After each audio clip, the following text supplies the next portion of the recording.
Hello friends, आज की अपनी इस वीडियो के अंदर हम part 5 of civil procedure code 1908 को स्टार्ट करने वाले हैं और आज ही हम इसको पूरा कंप्लीट भी कर देंगे। तो ये है हमारा स्पेशल प्रोसीडिंग्स के ऊपर, जो कि गिवन है सेक्शन नंबर 89 से लेकर के 93 तक, जो कि आज हम सारे सेक्शंस पढ़ने वाले हैं और इसके कुछ पार्ट्स हमारे ऑर्डर 10 के अंदर और ऑर्डर 36 को भी हम एक बार देखेंगे। तो चलिए अपनी आज की इस वीडियो को स्टार्ट करते हैं स्पेशल प्रोसीडिंग्स को सेक्शन नंबर 89 से। सेक्शन नंबर 89 हमें बताता है सेटलमेंट ऑफ डिस्प्यूट, और इसे हम कह सकते हैं आउटसाइड द कोर्ट जो सेटलमेंट होती है वो।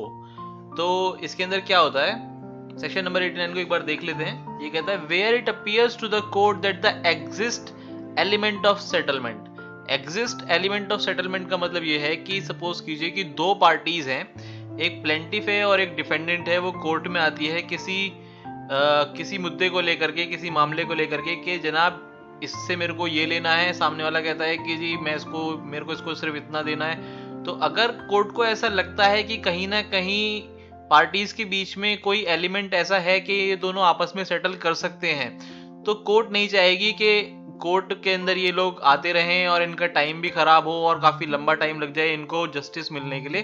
तो कोर्ट चाहेगी कि अगर कोई एलिमेंट एग्जिस्ट करता है इनके सेटलमेंट के लिए, तो कोर्ट इनको बोलेगी कि मैं आपको रेफर कर रही हूँ, एक बार आप जो है ना बैठ करके सेटलमेंट कर लें। तो वो जो सेटलमेंट होगा वो कहां पर बैठ करके करेंगे, उसके लिए कुछ ऑल्टरनेट डिस्प्यूट रेजोल्यूशंस बना रखे हैं। तो वो है हमारा एडीआर कहते हैं उसको। वो 4 तरीके की होती है। सबसे पहला होता है हमारा आर्बिट्रेशन, जो कि हमारा गिवन है ऑर्डर नंबर 10 रूल 1A के अंदर भी। और दूसरा होता है हमारा कंसिलिएशन, जो कि है हमारा ऑर्डर नंबर 10 रूल 1B और 1C के अंदर। दूसरी हमारी लोक अदालत होती है और चौथा हमारा मीडिएशन होता है। तो 1 बाय 1 हम आर्बिट्रेशन, कॉन्सिलिएशन, लोक अदालत और मीडिएशन के बारे में समझते हैं। तो एक बार मैं और आपको बता देता हूं कि जब हम कोई पार्टी कोर्ट के अंदर जाती है और कोर्ट को ऐसा लगता है कि ये आपस में सेटल कर सकते हैं इस मामले को, कहीं ना कहीं कोर्ट को ऐसा ऑब्जर्वेंस होती है कि हाँ ये जो पार्टीज हैं अगर इनको एक बार बिठा दिया जाए साथ में, तो हो सकता है कि ये बैठ करके सेटल कर लें। या फिर पार्टी अपनी तरफ से भी कोर्ट को बोल सकती है कि जनाब हम एक बार आर्बिट्रेशन के अंदर बैठना चाहते हैं, या फिर आप हमको एक बार मीडिएशन के अंदर रेफर कर दीजिए, हम एक बार बैठ करके बात कर लेते हैं, क्या पता हम सेटल कर सकें इस चीज को। तो पार्टी भी रेफर कर सकती है और कोर्ट को लगता है तो कोर्ट भी उनको रेफर कर सकती है कि आप एक बार आर्बिट्रेशन के अंदर जाइए। तो ये जो जाने का प्रोसीजर है, ये हमारा ऑर्डर 10 रूल 1A के अंदर आर्बिट्रेशन में जाएंगे, ऑर्डर 10 रूल 1B 1C के हिसाब से हम कंसिलिएशन के अंदर जाएंगे। यहाँ प्रोसीजर बताया गया सेक्शन नंबर 89 के अंदर, ये चीज डिफाइन की गई है। तो चलिए हम सबसे पहले समझते हैं ऑल्टरनेट डिस्प्यूट रेजोल्यूशन क्या होता है। ये एडीआर होता है, इसको सिंपल शॉर्ट फॉर्म में हम एडीआर कहते हैं। और ये आउट ऑफ कोर्ट सेटलमेंट होती है जैसे कि होगी। तो ये जो एडीआर है ये हमारे हमने 4 बताया आपको, मीडिएशन, कॉन्सिलिएशन, लोक अदालत और आर्बिट्रेशन। अगर इन चारों के अंदर बैठ करके सेटलमेंट हो रही है तो उसे हम आउट ऑफ कोर्ट सेटलमेंट कहेंगे, ठीक है ना। तो हम स्टार्ट करते हैं सेक्शन नंबर, अच्छा एक चीज और है, section number 27 of the contract act के अंदर भी ये चीज लिखी हुई है कि आप जब भी कोई कॉन्ट्रैक्ट बनाएं तो उसके अंदर एक आर्बिट्रेशन एंड कंसिलिएशन का क्लॉज डाल सकते हैं उस कॉन्ट्रैक्ट के अंदर। यानी कि सपोज कीजिए कि आप एक कॉन्ट्रैक्ट बना रहे हैं और उसके अंदर आपने जो भी चाहते हैं आप अपने पार्टनर के साथ में या फिर जो अपोजिट पार्टी है उसके साथ में कि भाई आपको ये सब कुछ करना है। लास्ट में आप एक क्लॉज ये भी लिख सकते हैं कि अगर आपके और मेरे बीच में इन फ्यूचर कोई डिस्प्यूट होता है तो हम उस डिस्प्यूट के रेजोल्यूशन के लिए कोर्ट में नहीं जाएंगे, हम आर्बिट्रेशन एंड कंसिलिएशन सेंटर में जाएंगे। तो सेक्शन 27 ऑफ कॉन्ट्रैक्ट एक्ट ये अलाउ करता है आपको कि अगर आपने आर्बिट्रेशन एंड कंसिलिएशन का क्लॉज डाल दिया है तो फिर इन फ्यूचर आपको कोर्ट जाने की जरूरत नहीं है, आपको डायरेक्ट आर्बिट्रेशन एंड कंसिलिएशन के अंदर जाकर के अपना जो डिस्प्यूट है उसको रिजॉल्व करा सकते हैं। अब आर्बिट्रेटर जो होगा ना, वहां पर जब आप आर्बिट्रेशन ट्रिब्यूनल के अंदर जाएंगे तो जो आर्बिट्रेटर होगा वो कहेगा कि आप वो कॉन्ट्रैक्ट लेकर के आइए जिसके ऊपर लिखा था वो आर्बिट्रेशन क्लॉज लिखा हुआ है। तो अगर वो किसी पार्टी के पास में होगा तो पार्टी उस कॉन्ट्रैक्ट को ला करके शो करेगी आर्बिट्रेटर को, और अगर नहीं होगा तो मान लीजिए ऑपोजिट पार्टी के पास है और वो दिखाना नहीं चाह रही, तो भी कोर्ट उसके अंदर आर्बिट्रेटर इसके अंदर लाइट ही होती है, वो उसकी बात सुन लेगी। If court case is pending then also arbitration given decision. अगर आपका उस मामले के ऊपर कोई कोर्ट केस चल रहा है और आपका केस आर्बिट्रेशन के अंदर आ गया है, तो भी उसके ऊपर आर्बिट्रेशन जो है अपना डिसीजन दे सकती है। Arbitration pass award and conciliation pass settlement. जो हमारी आर्बिट्रेशन होगी वो अवार्ड को पास करती है और जो कॉन्सिलेशन होती है वो सेटलमेंट ऑर्डर बनाती है, और दोनों का ही जो इफेक्ट होता है, यानी कि आर्बिट्रेशन के अवार्ड का और कंसिलेशन के सेटलमेंट का, दोनों का ही जो इफेक्ट होता है वो ऐसा होता है जैसे कि कोर्ट की डिक्री। ठीक है ना। अब भाई मान लीजिए कि आपको आर्बिट्रेशन का डिग्री मिल गई, आर्बिट्रेशन का अवार्ड मिल गया, कंसिलेशन से आपका सेटलमेंट हो गया, तो उसका इफेक्ट अगर डिग्री जैसा है तो क्या होगा कि कोई उस डिग्री के बाद में ना कोई फ्रेश सूट आप इंस्टीट्यूट नहीं करा सकते। वो डिग्री है, उसका इफेक्ट डिग्री जैसा है, तो अब उसके ऊपर अपील ही होगी आपकी।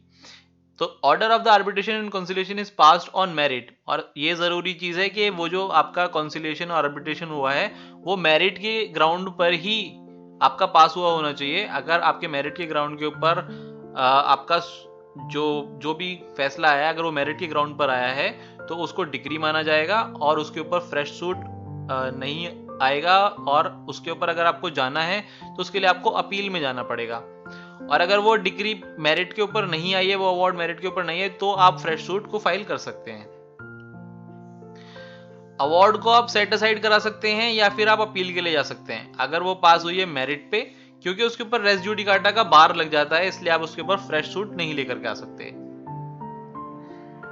इन केस और settlement not decided in ADR, then parties can again go to the court. अगर आपका जो केस है वो सेटल नहीं हो पाता है ADR के अंदर, यानी कि ना तो लोक अदालत के अंदर वो सेटल हो पाया, ना मीडिएशन के अंदर, ना आर्बिट्रेशन के अंदर, ना कंसिलिएशन के अंदर, तो आप उस केस को लेकर के दोबारा से कोर्ट के अंदर जा सकते हैं। यानी कि अगर किसी भी ऐसे ट्रिब्यूनल ने कोई अवार्ड नहीं पास किया है तो फिर आप उसको अपने केस को लेकर के वापसी कोर्ट के अंदर जा सकते हैं। Arbitration pass award and conciliation pass settlement order and both effect as decree, ये चीज मैं आपको बता ही चुका हूं। अब हम सेक्शन नंबर 90 पढ़ते हैं। सेक्शन नंबर 90 और ऑर्डर नंबर 36 स्पेशल केसेस के बारे में बताता है। इसे स्पेशल केस को हम फ्रेंडली सूट भी कह सकते हैं। एक बार इसकी डेफिनेशन को देख लेते हैं क्या कहती है। Where any person agree in writing to state a case for the opinion of the court, then the court shall try and determine the same in the manner prescribed. अब इसमें असल में होता क्या है कि जो दोनों पार्टीज होती है ना, वो कोर्ट को अपना फ्रेंड बना लेती हैं और एक फ्रेंडली सूट लेकर के कोर्ट के अंदर जाती हैं। कहने का मतलब ये है कि वो पहले से ही अपना डिसाइड करके रखती हैं कि अगर हमारे बीच में कोई भी डिस्प्यूट होगा तो हम कोर्ट में जाएंगे और कोर्ट जो भी ओपिनियन देगी हम उसको मानेंगे ही मानेंगे। तो ये इन्होंने पहले से ही डिसाइड कर रखा होता है कि हम जो कोर्ट का ओपिनियन होगा उसको हम मानेंगे।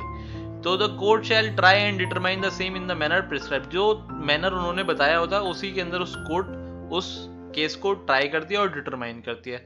तो अब ये एक फ्रेंडली सूट होता है, ठीक है ना। तो जो दोनों पार्टीज ने कोर्ट को फ्रेंड बना करके और कोर्ट से कहा होता है कि सर आप हमारा सेटल करके दे दीजिए और जो भी आपका ओपिनियन होगा उसको हम मानेंगे। अब जब वो कोर्ट के ओपिनियन को मानेंगे ही मानेंगे, उन्होंने पहले से ही मान लिया है, तो सेक्शन 90 और ऑर्डर 36 के अंदर जो भी केस आएगा उसके ऊपर कोई भी अपील लाई नहीं करेगी। Both the parties agrees on the court decision, तो जो पार्टीज होंगी वो एग्री करेंगी जो भी कुछ कोर्ट का डिसीजन आएगा। और no appeal from a decree pass under special case.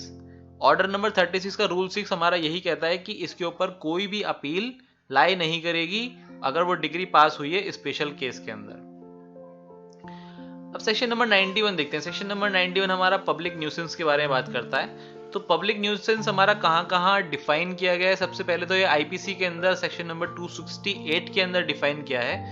ये कहता है a person is guilty of a public nuisance who does any act or is guilty of an illegal omission which causes any common injury, danger or annoyance to the public or to the people in general who dwell or occupy property in the vicinity, or which must necessarily cause injury, obstruction, danger or annoyance to person who may have occasion to use any public right। यानी कि जहां किसी public right का हनन हो रहा हो वो कुछ और कोई पर्सन उसे कर रहा हो तो उसको हम कहते हैं पब्लिक न्यूसेंस।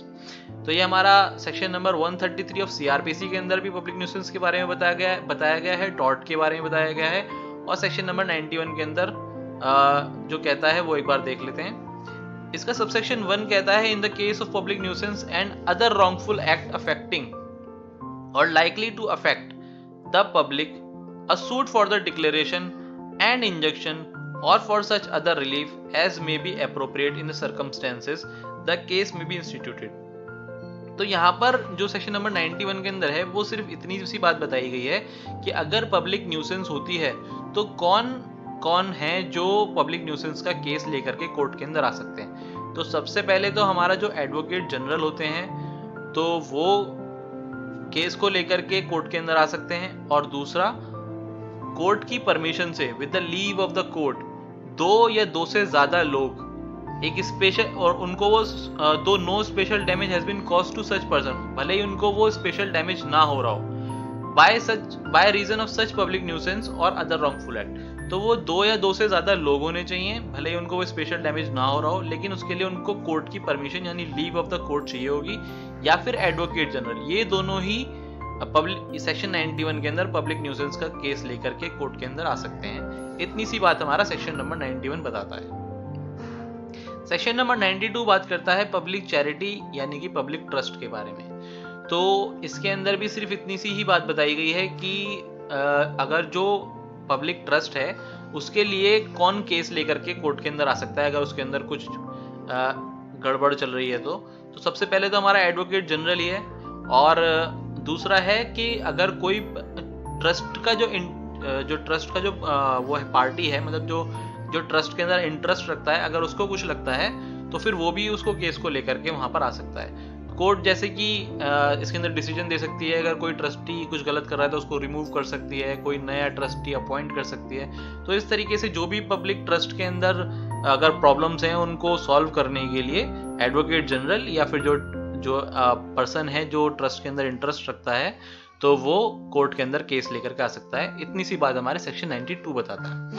सेक्शन 93 इसी का ही एक पार्ट है, वो ये कहता है कि अगर एडवोकेट जनरल नहीं है, जैसे कि आउटसाइड प्रेसिडेंसी टाउन के बाहर जहां एडवोकेट जनरल नहीं होता, तो उस जगह पर कौन इस केस को लेकर के कोर्ट में आएगा, पब्लिक ट्रस्ट के केस को लेकर के। तो उस जगह पर जो स्टेट गवर्नमेंट ने कलेक्टर को अपॉइंट कर रखा होगा तो वो कलेक्टर उस केस को लेकर के कोर्ट के अंदर आ सकता है। तो ये हमने आज स्पेशल प्रोसीडिंग्स के बारे में पढ़ लिया है पूरा का पूरा, सेक्शन नंबर 89 से लेकर के 93 तक। आई होप आपको ये वीडियो अच्छी लगी होगी और जो मैंने बताया आपको समझ में आया होगा। तो मेरी आप सबसे रिक्वेस्ट है कि प्लीज़ चैनल को सब्सक्राइब करें और वीडियो को लाइक करें। Thank you.